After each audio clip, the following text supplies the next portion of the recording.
আসসালামু আলাইকুম। বেক্সি বয়েল কাপড় দিয়ে গরমের জন্য আরামদায়ক একটি টপস কাটিং এবং সেলাই শেয়ার করব। লম্বাতে ৩০ ইঞ্চি কাপড় নিয়েছি, যেটা ২৮ ইঞ্চি লম্বা হবে। দেখুন শোল্ডার এখানে ৭ নিয়েছি বা ৬.৫ নিলে হয়। আর গলার পাশের দিকে এখানে ৩.৫ নিয়েছি। সামনের গলার জন্য ডাউন, যেটা ফুট ডাউন, সেটা ৬ নিয়েছি। পেছনের গলার জন্য ফুট ডাউন ৪ নিয়েছি। মার্ক করে নিয়েছি, এরপরে স্কেলিং করে নিচ্ছি। স্কেল দিয়ে সুন্দরভাবে মার্ক অনুযায়ী দাগ করে নিয়েছি। সামনের গলার শেপ, গোল গলার পারফেক্ট শেপ হচ্ছে মাঝখান থেকে একটা দাগ করেছি, কোণা থেকে ১ ইঞ্চিতে দাগ করেছি। তো মাঝখানের দাগটি থেকে কোণার দাগটি হয়ে একটা শেপ দিয়ে দিলেই সুন্দর একটি গোল গলার শেপ হয়ে যাবে। এরপরে দেখুন আর্মহোলের জন্য ৭ নিয়েছি। আর স্কেলিং করে নিচ্ছি। আর আর্মহোলের শেপটাও অর্ধেকের মধ্যে একটা দাগ করেছি। কোণাকুনি থেকে আমি ১.৫ একটা দাগ করেছি। আর এরপরে শেপ দিয়ে নিচ্ছি। এবার বডি মাপ নিবো। বডি মাপ হচ্ছে এখানে ১১ ইঞ্চি নিয়েছি, অর্থাৎ ৪৪ বডি। তো এতটুকু লাগে না, যেটা আমি একটু লুজ করে গরমের জন্য আরাম করে পরার জন্য নিয়েছি বাড়তি করে। আর এখানে ১৫ তে একটা দাগ করেছি, আর ২১ ইঞ্চিতে একটা দাগ করেছি। ১৫ ইঞ্চিতে কোমরের দাগটি নিয়েছি, কোমরের মাপ নিয়েছি, আর ২১ ইঞ্চিতে হিপের মাপ নিয়েছি। তো বডিতে যেহেতু ১১ নিয়েছি, এখানে কোমরের এখানে ১০ নিবো, আর হিপের এখানেও ১১ ইঞ্চি নিবো। আমি ১১ থেকে একটু বেশি নিয়েছি। আ এরপরে ১ ইঞ্চি বাড়তি রেখে হচ্ছে স্কেল দিয়ে দাগ করে নিচ্ছি। এই দাগটি স্কেল দিয়ে না দিয়ে শেপ কাট দিয়ে দিতে পারবেন। এরপরে নিচের যে যতটুকু বাকি থাকবে ততটুকু দিয়ে একটা সুন্দর দাগ করে নিয়েছি। তো মাপজোপের কাজ শেষ। আর এখানে পুট ডাউন দিয়েছি, আ যে শোল্ডার ডাউন দিয়েছি ১/২ ইঞ্চি। আর গলাটিকে আমি ১/২ ইঞ্চি ডাউন দিয়ে কেটে নিয়েছি। এর কারণ হচ্ছে সামনের গলা এবং পেছনের গলা আলাদা করে কাটবো। তো যাতে দুটি গলাই সমান থাকে, সেজন্য এখানে আমি এ গলাটিকে এরকম সিস্টেম করে করেছি। এরপরে সেলাই করে এরপরে কাটিং করে নিয়েছি। আর হিপের জায়গাটিতে আমি একটি কাট করে রেখেছি, যাতে হিপের জায়গাটি সমান থাকে। ২ টি জায়গা একইভাবে কাটা দেখে আমি বুঝতে পারি যে কোন জায়গায় টি সমান রয়েছে। তো বডির অংশ কাটা শেষ। এবারে হাতা নিব। হাতাতে একটু জোড়া লাগবে। এখানে অনেক বড় কাপড়। তো এই কাপড়টা আমি নষ্ট করতে চাইনি, কারণ ওইটা দিয়ে আরেকটা জামা হবে আমার বেবির জন্য। তো সেজন্য চিন্তা করলাম হাতাতে একটু জোড়া দিয়ে দেই। ১ম এ ২ ভাঁজ থেকে ৪ ভাঁজ করেছি। ৪ ভাঁজ যখন দিয়েছি, ওই ভাঁজটা একটু ছোট দিয়েছি, আপনারা দেখতে পেয়েছেন। এরপরে আবার ২ টি টুকরা দিয়ে এখানে সেই জোড়ার মধ্যে, ভাঁজের মধ্যে আমি বসিয়ে দিয়েছি।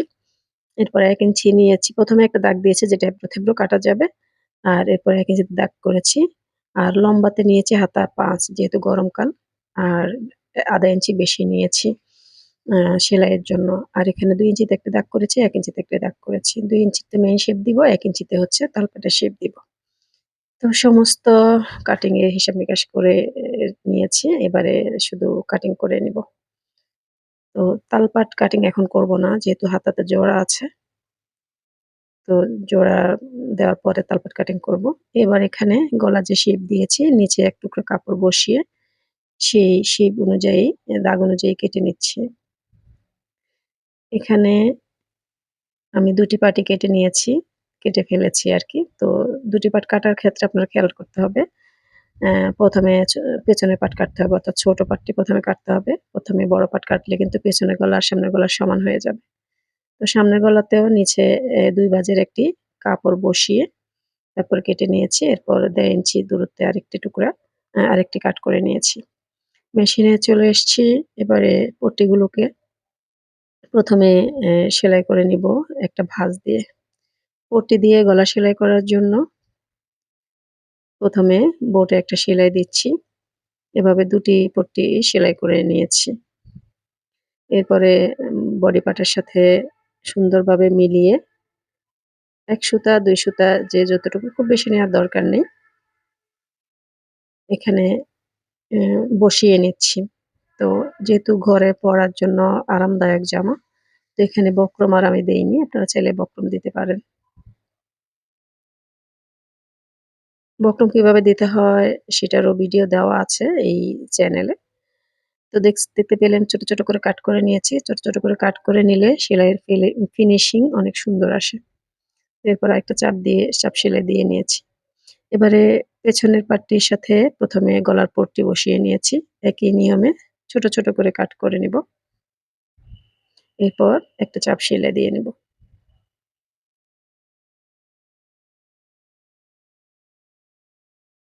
এবারে শোল্ডার জয়েন করব। শোল্ডার জয়েন করার জন্য শোল্ডারের ২ টি পাটকে একসাথে করে তারপরে ১ম এ একটা পার্ট ভাঁজ দিব। এরপর উপর দিয়ে আরেকটা পার্ট ভাঁজ দিয়ে তারপরে সেলাই করে নিচ্ছি। অবশ্যই এখানে ডাবল সেলাই দিবেন এবং ব্যাক স্টিচ দিতে হবে।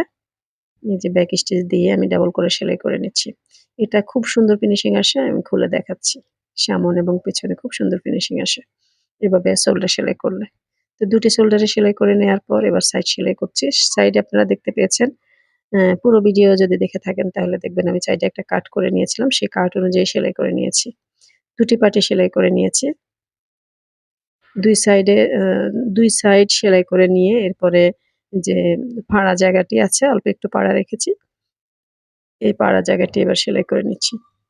তো একই সাথে আমি বটবো সেজন্য কি করলাম, ১ম এ একটা সাইড সেলাই করে এরপরে নিচের অংশ সেলাই করে নিচ্ছি ভাঁজ দিয়ে। তো নিচের অংশ সেলাইয়ের পর আরেক সাইড সেলাই করার আগে বটে নিয়েছি। এখানে এই কাজটা করতে শুধু একটু আগে কিছুটা দূরত্ব থামিয়ে বটে নিতে হবে। তাহলেই খুবই ইজি। একই সাথে অ্যাম একই সাথে একই সুতায় একই সেলাই মানে পুরো কাজটা করে নেয়া যায়। দেখতে পেলেন সাইডের সেলাইটিও দিয়ে নিয়েছি। এবার হাতা জয়েন করব।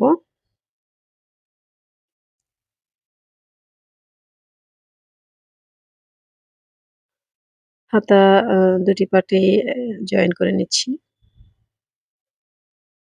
২ টি হাতার জয়েনের অংশ। এরপরে হাতার যে মুখের অংশ আছে মুহুরি যেটা, মুহুরি সেলাই করে নিচ্ছি। ১ম এ একটা সেলাই দিচ্ছি। এরপর উল্টে আরেকটা সেলাই দিচ্ছি।